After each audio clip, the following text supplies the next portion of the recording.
Ireland went into the penultimate round of the Women's Six Nations, having already secured the Triple Crown and automatic qualification for next year's Rugby World Cup. It's been a hectic schedule for their open-side flanker Claire Molloy, who's in her final year at Cardiff University studying medicine. You're working 9 to 5 Monday to Friday, and then you're getting up to travel on a Friday evening.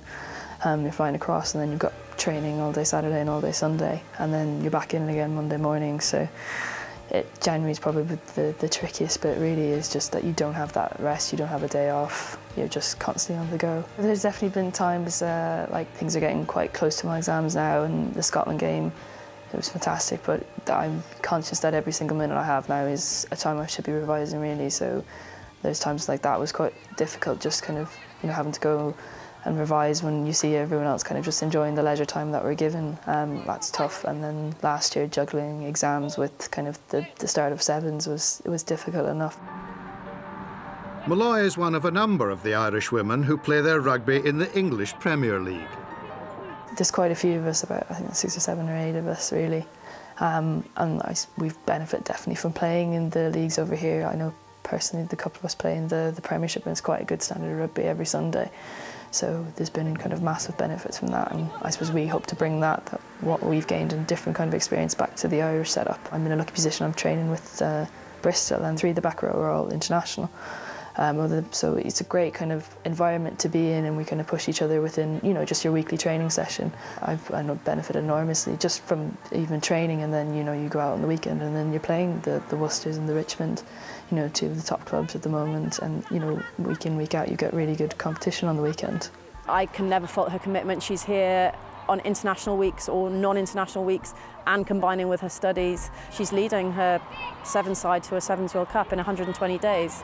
At the same time, she's amidst a 15s campaign. They're Triple Crown champions already for the first time. They're heading towards potentially the biggest 15 title that they've ever had. And she's right in the midst of it. And she's trying to do her finals in medicine, so she's quite an amazing girl, really. As well as being part of Ireland's Six Nations squad, Molloy is captain of their successful Sevens side, which qualified for this year's World Cup after a campaign that began in Belgium.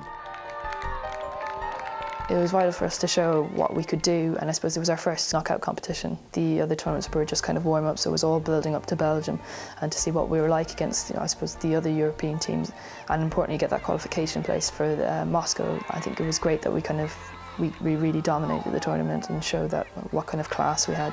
Although we were new to the Sevens, we still had that rugby background that would kind of really stand to us, and which did stand to us in the tournament, and we didn't concede a single point, so it was a great success. And so, with qualification for the Sevens World Cup secured, the focus returned to the Six Nations.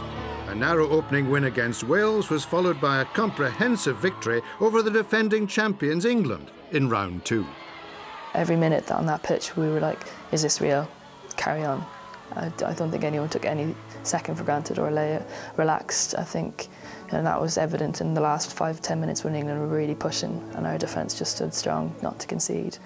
It was just amazing, I think, to come in at half-time and having one of our wingers scored a hat-trick, and to really have just kind of really nullified them. It was very satisfying, but it was just a very surreal experience that we just kept playing and we didn't let up, you know, no one's concentration went. It was a great team effort and we were just proud to be part of it.